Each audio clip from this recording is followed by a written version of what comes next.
From KSAT 12, the 6 o'clock news starts right now. We continue to honor them just because we know that if it had happened to us, they would do the same for us. As law enforcement, we decide to make the ultimate sacrifice sometimes, and this is just a way to pay tribute to those that did September 11th, 24 years ago.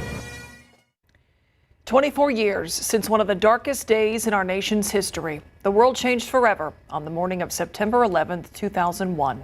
The images of the 9/11 attacks on America are forever seared into our memories. They've shaped an entire generation. And the country vowed never to forget those who were killed that morning. And the tributes continue more than 2 decades later. Coming up, how San Antonio honored the fallen heroes of that day.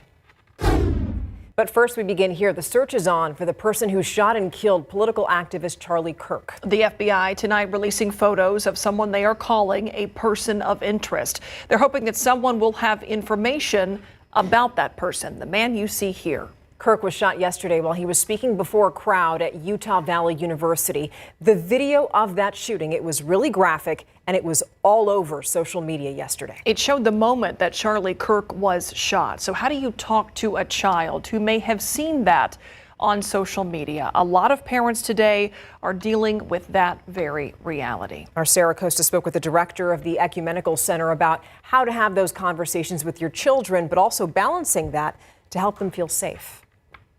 How do you talk to your child when they are seeing horrific things on social media or just in media in general? Be honest with their children, but don't give too many details. Just answer their questions. Remind them that they are safe. So if your child is a little older, they have social media and they're seeing posts regarding, what happened, liking, sharing. How do you advise a child on commenting on something like that? With our teenagers, we need to respect their desire for independent information, which is difficult to do. But listen, be in their space with them, listen to what their concerns are, allow them to share with you what they've seen, what they've heard, and then process that with them. For teens, preteens that are on social media, something like this happened. Do you say, is it time to take a break? How do you respond to that? I think what you just said is it's time to take a break is the perfect way to couch it. Anything you want to add to this? So look for signs of stress, like sleeping too much or not being able to sleep, not eating enough or overeating. If they're younger, they may throw tantrums, and they didn't do that as much in the past. If your child withdraws or your teenager withdraws, which is not uncommon for teenagers, you really have to be very deliberate in being with them. When you see those signs, have those conversations, and if those things keep persisting, then maybe it's time for professional help. Exactly. Showing that courage and taking that step. We do have sliding scale appointments so as to take barriers down so people can get the help that they need. Sarah Costa, KSAT 12 News. 2 teen brothers charged with capital murder appeared in juvenile court today. Those teens are accused of taking part in the beating and shooting death of an SAISD student, Simon Cuevas. If you remember, Cuevas died in April after a group attacked him while he was walking home from school on the city's west side. Police arrested the 14 and 16-year-olds last month, and this morning, both of them went before a judge who decided whether they should remain in custody. That hearing revealed the boys did have a prior record, and the 16-year-old was on probation at the time of Cuevas' murder. Has 2 referrals to the department. He was initially referred for robbery on 12/15/24. Was placed on a 9-month deferred contract. While on his contract, a warrant was issued for his arrest. The judge decided to keep both teens in custody for at least another 10 days until their next hearing. Another suspect, 18-year-old Fernando Flores, remains in the Bexar County Jail awaiting indictment.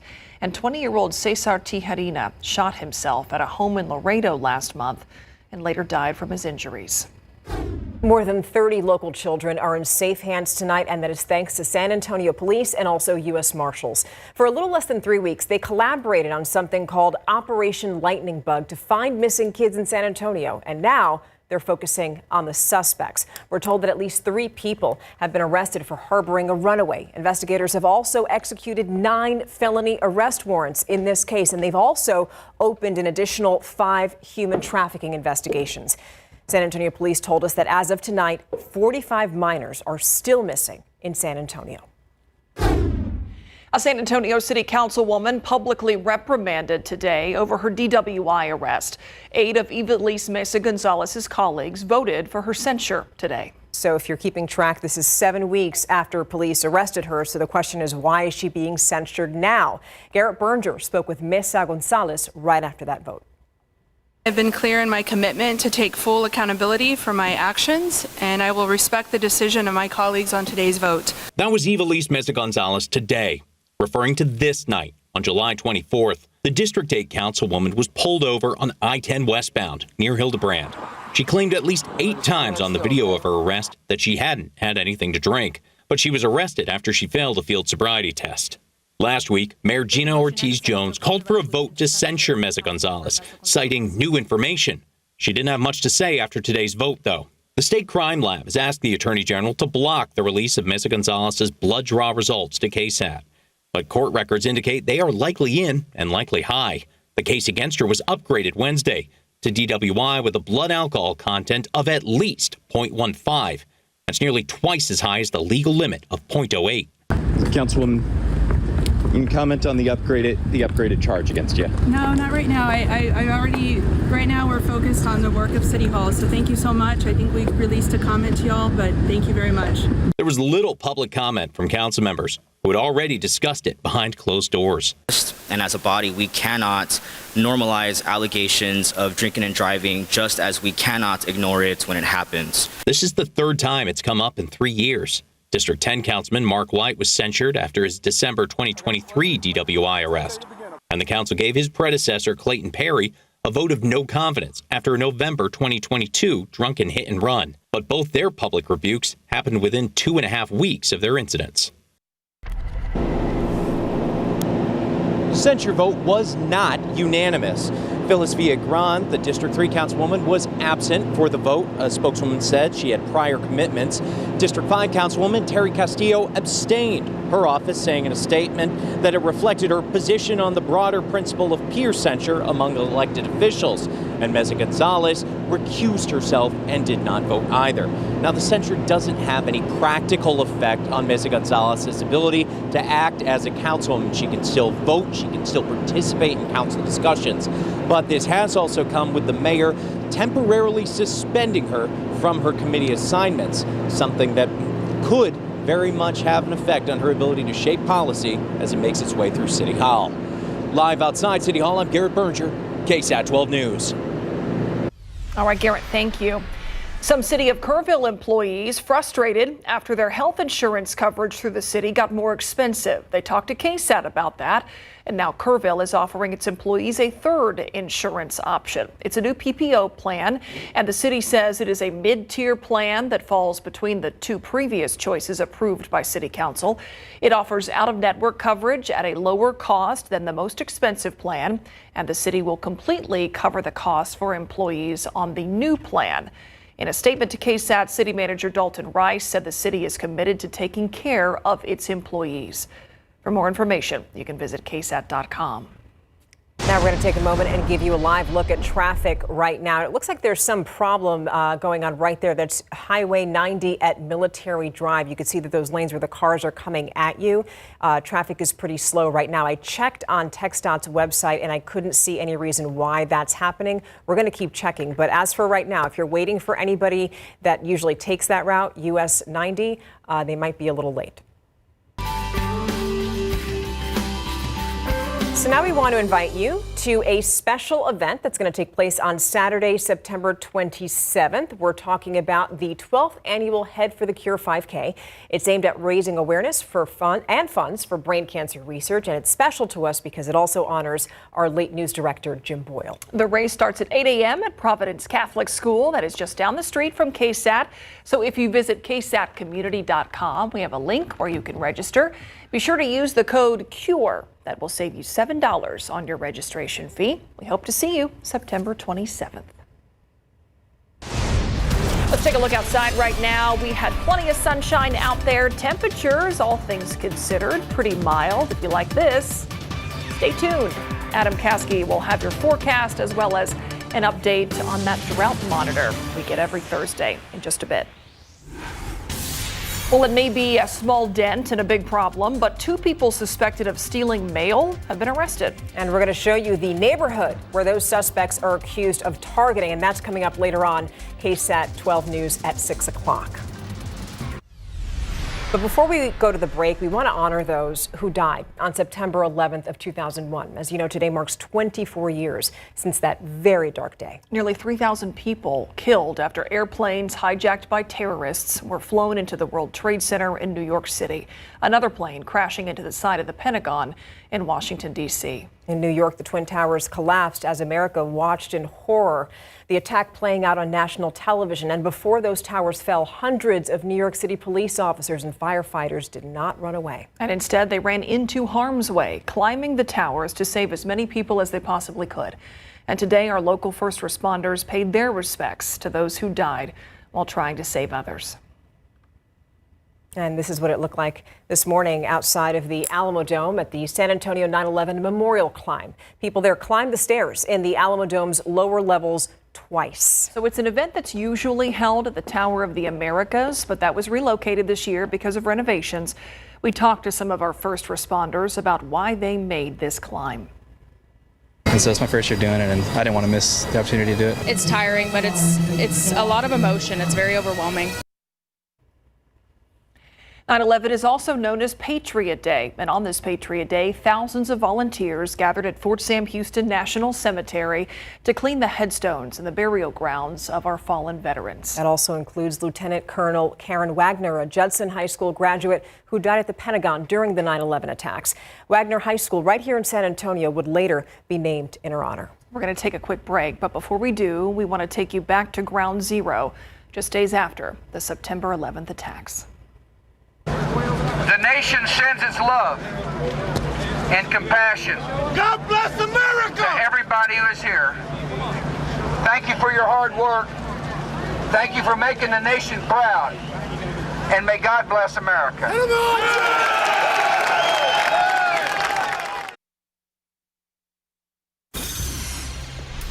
A couple of suspected mail thieves are now getting used to a few new letters.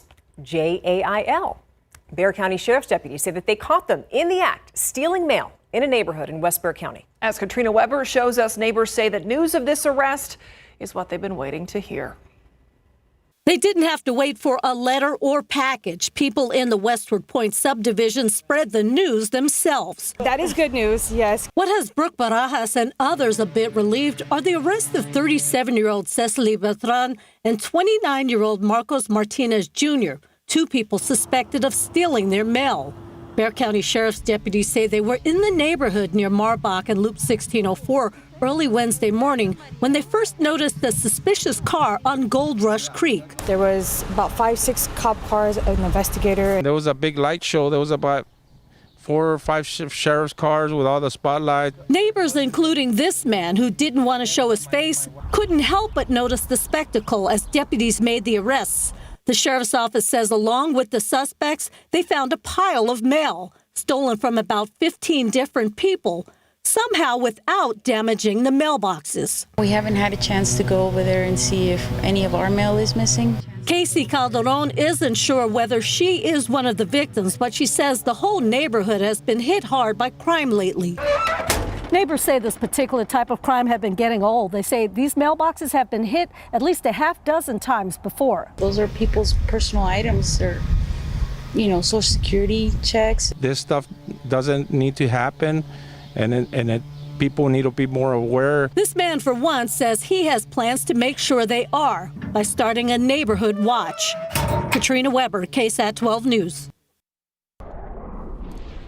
All right, let's turn to the forecast now. It's kind of smooth sailing right now, Adam, but the drought monitor, not so much. Yeah, it's not a highlight, but I will give you a comparison that will put things in perspective in terms of the drought monitor. We had some minor improvements compared to last week, and this does take into account the rainfall we had over the weekend. So take a look at the most recent drought monitor. Really, the main area that we had minor improvements was on the far north side of San Antonio, right along 1604, Helotes over toward Hollywood Park, Chavano Park, and even all the way around toward Schertz. Basically over the recharge zone where we had 2 to 3 inches of rain, that's where we had most of the improvement compared to last week. Just a minor little change here. Instead of being red, now it's in the orange right there, stretching from Medina Lake all the way over towards Schertz. Here's the bigger view. No significant changes in the wider view either, but let's also bear in mind, before the sporadic rains began over the summer, let's go back to mid-May.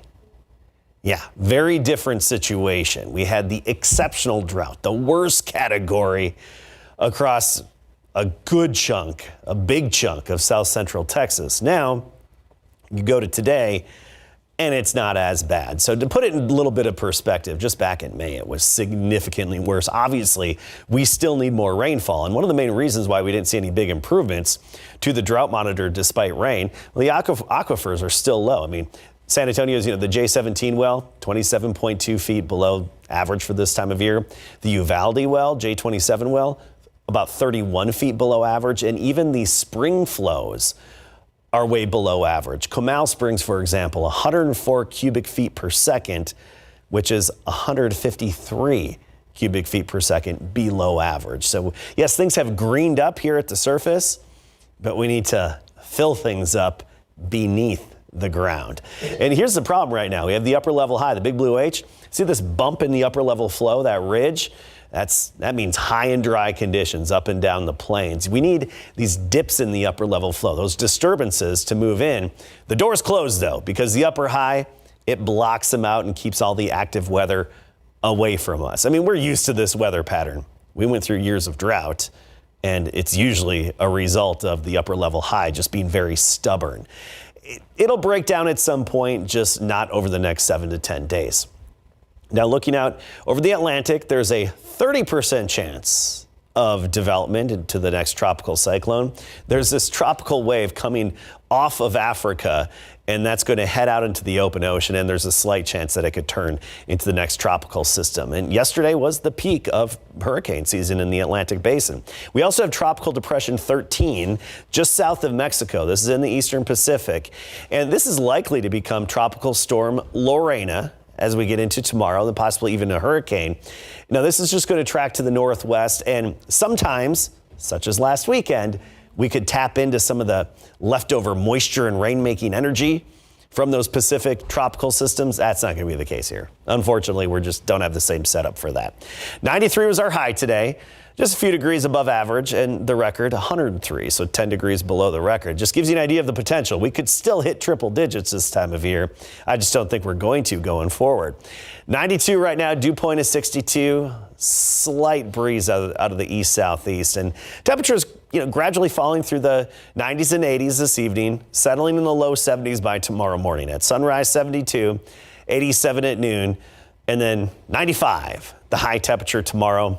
A lot of sunshine, just like today. Bandera 96 tomorrow, Hondo 94, Floresville checking in at 96. And looking ahead, there's really not much variation here. Pretty much the same every day. And honestly, I just changed the temperature a degree here and there so it didn't look identical every day. I'll be totally honest with you. To that, yeah. Yeah, I mean, what's a degree amongst friends, right? You're not going to notice the difference. It just looks better on TV this way.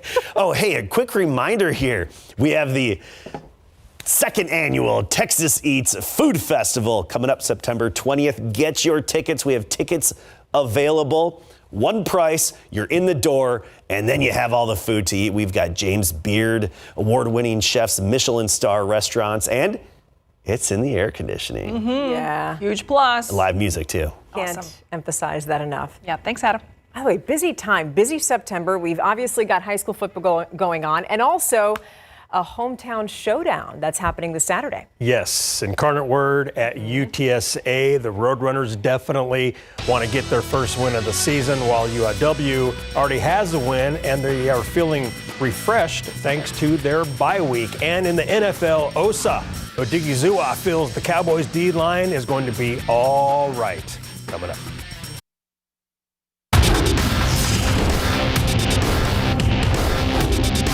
Yeah, the bye week was really good for us. We had some injuries offensively and defensively, so we were able to get some guys more healthy and then just also get some extra game planning.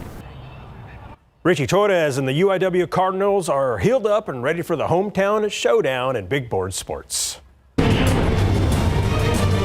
UTSA and UIW are both hard at work getting ready to face off in football Saturday at the Alamo Dome, also known as the Hometown Showdown. UTSA leads the all-time series 1-0, winning the first meeting 35-7 back in 2019. The Roadrunners are winless this season after dropping games at Texas A&M and Texas State, while the Cardinals are 1-1, losing their opener at McNeese, then beating Eastern Washington before enjoying their bye week. Roadrunners QB Owen McCown and Cardinals signal caller Richard Torres, they are ready to go. Yeah, really good team. They run a more simple defense, but they run it really well. Obviously, UIW's been a great FCF program, good powerhouse, obviously in San Antonio, so there'll be a good amount of people there, but a lot of respect for that program. I mean, that's pretty tough. They're on 2, but like I said, they're going to come into this dome. I know they got a pretty good record in the dome, and so they're going to come out firing. You know, they're trying to get their first win, and so that, I mean, respect for those guys. UIW will play UTSA Saturday, 2:30 p.m. at the Dome, and you can watch it on ESPN+. After losing their season opener at the Eagles 24-20, the Cowboys are getting ready to host the New York Giants. The G-Men dropped their first game of the season 21-6 at the Commanders, so someone will start their season with the dreaded 0-2 mark. Now, the Cowboys have gone 14 straight seasons without beginning the season 0-2, the second longest active streak in the NFL entering 2025, and they want to keep that streak going. Now, the boys had just 1 sack last week, but Osa Odigizua feels the D-line will be just fine, and he's ready to get after Giants QB Russell Wilson. I feel like what I'm seeing, a lot of promise, you know what I mean? Just got to continue to communicate, rush forward as one, and it's going to come together. What are your thoughts on Russell Wilson on tape? I mean, still a good quarterback, you know what I mean? Still has the ability to make good throws, throw very accurately, so definitely respect the hell out of Russell Wilson, so it's going to be a good one this week. Dallas has won 15 of 16 and 8 straight against the New York Giants. The boys will host the G-Men Sunday at noon, and KSAT 12 Sports will be there. The Houston Texans will play under the bright lights of Monday Night Football when they host the Tampa Bay Buccaneers at NRG Stadium Monday at 6. The Texans dropped their season opener at the LA Rams 14-9. The offense failed to score a touchdown, and they turned the ball over twice. Not a good day at the office for C.J. Stroud and the Texans offense, but now it's time to turn the page.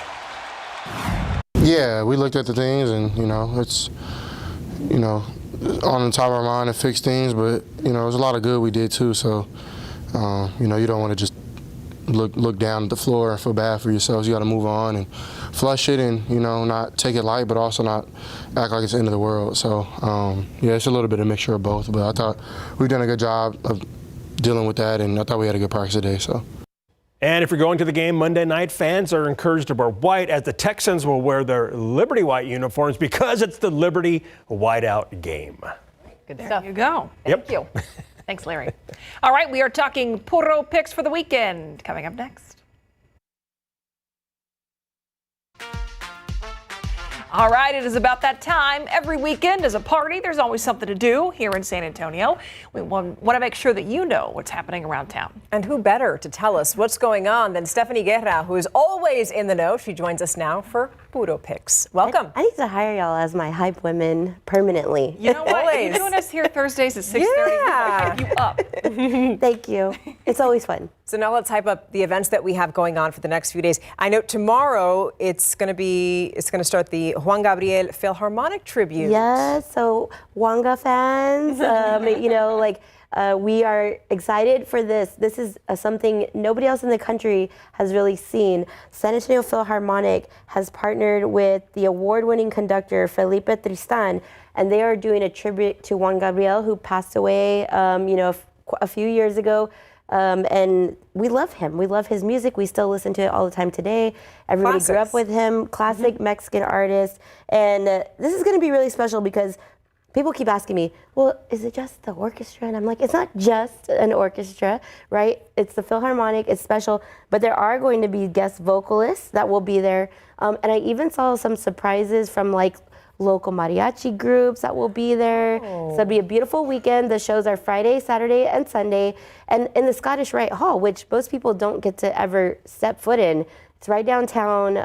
It's an old lodge, and it's huge. It's beautiful. It's historic. So hopefully everybody can get tickets to that. There's different levels of ticket prices, but there are still some left. Friday, Saturday, and Sunday, but I'm sure they'll go quick, so make sure to get them soon. Yeah, and a Scottish Rite new home for the San Antonio Philharmonic. Just this year. So, and I want to remind everyone, it's their new home. They're fundraising. It needs a little love in that place, but it's beautiful, and these dollars from the events go towards supporting that. Very cool. Okay, next event, Frost Bank Center, totally different venue, Noche UFC. Yeah, so obviously this weekend we're celebrating all things 16. So that is going to be a puro party weekend for sure. Noche UFC is awesome because UFC is coming back to San Antonio. It's a Latino version of this, Noche UFC. And they have a giant headlining card, Diego Lopez and Gene Silva. So, even if you're not the hugest UFC fan, it's just a really exciting event to attend. You get to see, the new people at the preliminaries, and then the main card starts at 5. They have this giant UFC letter set up in La Villita right now. You can go take pictures with. You can go to the weigh-ins. If you go to the UFC website or the Frostbank website, you can see the events that are happening all weekend long, even if you can't make it to the event itself. But I just thought this was really cool. We haven't had UFC here in a while. San Antonio loves UFC, and to support the Mexican fighters, that's a really cool event for 16 weekend. Okay, so you're talking about 16 de septiembre. There's a parade and a cool-off party. Yes, so of course, it's still hot. Yeah, we still need a cool-off party. We have not cooled down yet, but Avenida Guadalupe Association, which is right on the west side on Guadalupe Street, this is actually going to be their 43rd annual 16 de septiembre parade. I love this parade. When I went to middle school at the foyer on the west side, I got to be in the parade with my school. It's so good to see that it's an annual tradition. The Grand Marshal is actually Eddie Torres of the San Antonio Pushrods, and then former Mayor Ron Nirenberg will be the honorary Grand Marshal of the parades. And then afterwards, they have an after party that is the cool-off party. So I don't think they want everyone to get even hotter, but go to Plaza Guadalupe to celebrate. The parade is beautiful if you want to march in it with everybody or just spectate. That's awesome to see, and then you can go to the party afterwards too. But great way to celebrate in the heart of the West Side, the heart of Latino culture here in San Antonio. All right, next up we have the River Aid San Antonio Benefit Concert. Yes, so River Aid, I know we've talked about them before. They organize volunteer cleanups of the river all throughout the river and creek beds, yes, in San Antonio. And we really need them. So this is a fundraiser concert at the Echo Bridge, which if you haven't been, so neat to see the Echo Bridge actually getting statewide recognition. They were in Texas Highways featured recently. And so if you go under the bridge over by Tandem Coffee Shop on the south side, you see concerts there. So the fans sit on one side of the river, the band is on the other side of the river. The acoustics are amazing. They normally have a light show because it's in the evening. And this is a fundraiser for River Aid to help us keep cleaning up the rivers. Jed Craddock Band and Terrell Scott are playing. It's $10, but just go and check out that beautiful experience. If you look them up online, the Echo Bridge Appreciation Society, they help clean up the area and clean up the river, and it's just a beautiful concert experience you really don't get anywhere else. Very cool. Viva 16 at Pearl. Yeah, so we're still partying, right? We're going to party all the time, all weekend. This is Monday. They are celebrating from 6 to 9 p.m., so you can go after work. Ooh, it's going to be on a Monday. Beautiful, big civic ceremony with the Consulate General de Mexico. And they're going to have mariachi, folklorico, local artists, DJs. It's free, the Pearl Park. It's always a beautiful, fun event. So I'm excited for the 16 at the Pearl on the actual event day, because the grito happens at midnight. This won't go till midnight, but you can at least party before. So also something on Monday happening at the Aztec Theater as well. Yeah, so this is, I'm so excited for this group to come back to San Antonio. Duran Jones and the Indications are performing at the Aztec Theater. They're one of my favorite souldies bands, so modern bands that have a mix of soul and oldies and a little bit of contemporary R&B.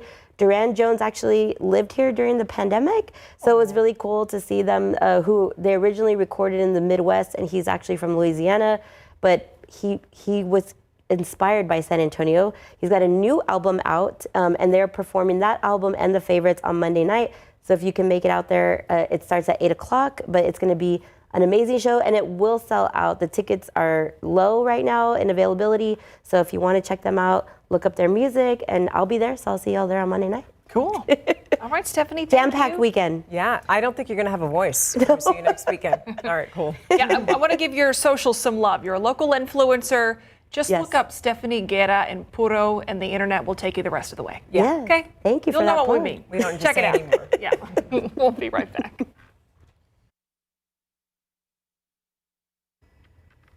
Now is your chance to nominate your favorite educator at your school or your child's school for KSAT's Educator of the Month Award. Yeah, to enter, just scan the QR code on your screen, or you can go to our website at ksat.com and search Educator of the Month. It's a wonderful opportunity to shine a spotlight on the people who do so much for our students and our community. Now let's shine a spotlight on our beautiful day. Look here through our live cam. 92 degrees out there right now. Very nice. It's Thursday. Oh, getting ready to start your weekend. And Adam, it's just mild. I mean, pretty quiet weather-wise. It's what day? It's what day? Thursday. Thursday. Thank you. There you go. Yeah. Therm. Hashtag. Hashtag. So it's hashtag Thermthurs. I want to show you quickly where the Saharan dust is. We didn't have a whole lot of it this summer, and we're starting to get out of dust season, but there still is some far out over the open ocean, over the Atlantic, and little bits moving through the Caribbean, but don't anticipate any of this dust anytime soon. We did have a few showers in a couple of areas, especially farther to the east and southeast of San Antonio. We'll take a look at where that was. And of course, we have a longer range outlook in terms of compared to average temperature and precipitation. I've got that for you in just a bit. Friendly reminder here, get your tickets for the second annual Texas Eats Food Festival indoors, Boeing Tech Center, Saturday, September 20th. Anybody who goes will be able to try the food from 20 top restaurants from across Texas, prepared by Michelin and James Beard award-winning chefs. You can see a full list of the restaurants and chefs that will be participating on our website, KSAT.com.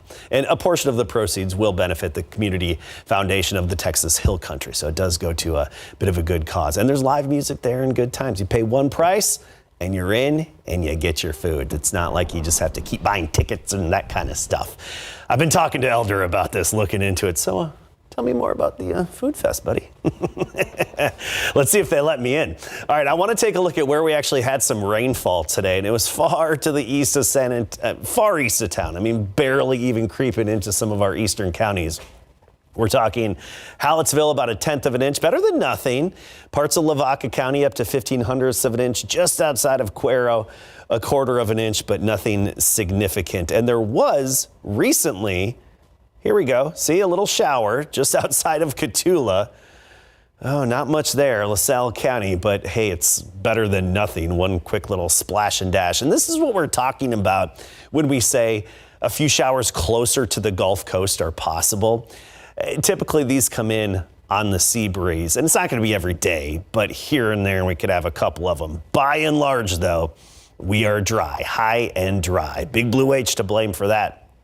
Big ridge in the upper level flow. This clockwise circulation, we don't want that overhead when we want rain. Never a good thing. It deflects and blocks all the active systems away from us. There's an active system in the West Coast, not coming our way because of the upper level high, and it's going to modify a little bit, become a split high as we get into next week, but still pretty much doing the same job. There are indications that by the following weekend, we could see some changes, but I think over the next at least 7 to 9 days, it's more of the same. Now, what that means in the longer range, we're talking September 20th to 21st, the likelihood of above average temperatures for a good chunk of the country, even around here, running a little above average. Precipitation wise, I wish it was the same trend, above average, but no, it's going to be likely to be below average and dry for us. Above average would be farther up the plains and even into parts of the desert Southwest as well. Let's talk temperatures today. It's nice to not have triple digits on the map all across the state. Talking 90s, except for higher elevation Marfa at 86. 93, our high temperature today. The average is 91. Now keep in mind, the average afternoon high is starting to drop. So climatologically speaking, we've rounded our bend. And by this time next month, the average high is 81 degrees. Now, that doesn't mean that's exactly what it's going to be, but that's the climatological average. And you look at the 100-degree days, and this year we've had 20. I doubt we'll get another. It's highly unlikely. Last year we had 27, and of course the infamous summer of 2023, 75 100-degree days, and that was the record. 92 outside right now with the Dewey is 62, so it feels like it's 93. Not a big deal in terms of the heat index. Down to 88, Bernie and Bulverde, Comfort 89, 91 Hondo, Uvalde right now at 92. By 10 o'clock, we're at 82, midnight at 78, and tomorrow it's going to be very similar to today. 72 in the morning, 87 at noon, and then 95 the high. There will be a little bit more of a breeze tomorrow out of the southeast at about 5 to 15 miles per hour. For the most part, we're just looking at mid-90s all across south central Texas, not anticipating triple digits even in the typically hotter spots south and west of San Antonio. And like I said before, I only switched it a degree or two just to make it look better on air. Hey, the countdown is on. Oh my How many days until Christmas? 105 days until Christmas. Now, of course, the importance of that is that it is the busy time of year for me. Not only am I working on the standard 6-inch thermometers, but also the ornament thermometers that are 4 inches and a lot more complicated in creation because there's very little room for error. So I know it may be 105 days away from Christmas, but this is the crunch time when it comes to homemade thermometers to get ready for the ornament season so we can have a good, big giveaway this time of year. So yes, we are already thinking Christmas in the thermometer making department. That's what I'm going to call it from now on, just thermometer making department. Oh, there you go. Here we go. Weather Center Christmas tree, lights up and running. Yeah, I keep it behind the set all year because you never know when you're going to need it. And it reminds me, hey, I need to make when I see it. Yeah, I need to make get ornaments ready. All right, we have a winner. Michael Ocho of San Antonio, the winner of this week's homemade thermometer. Go to ksat.com/thermometer to enter the drawing. 100% homemade. Blow the glass, fill with alcohol, not mercury. Seal, calibrate, generate a scale. Made with love. Yes. Start to finish. Start to finish, baby. It's so good. All individual masterpieces. They are. They're like snowflakes. They can be similar, but no two identical. Fact, by the way. Fact. Look it up. Thank you. We'll be right back. I don't need to. We've got Thursday night games, Friday, Saturday, days of football ahead. So much to talk about tonight. All about football. Okay, without further ado, let's send things on over to our good friend Larry Ramirez, who has a preview of what he's going to talk about on KSAT Sports Now. Larry. Heck, it's awesome because we've got months and weeks of football still ahead of us. So it is week 3 of big game coverage. We've got a handful of games on the schedule tonight, and district play is already starting for some area schools. We've got that for you. We're also talking the NFL. So the Dallas Cowboys are getting ready to host the New York Giants. The Cowboys have won 15 of the last 16 games against the G-men, including 8 straight. Tonight we're going to hear from DB Trayvon Diggs to hear how he feels after his first game coming back from that knee surgery that sidelined him last year. And we're staying with defense when we talk about the Houston Texans. They lost last week, but they didn't give up that many points to the LA Rams, and the Texans are inspired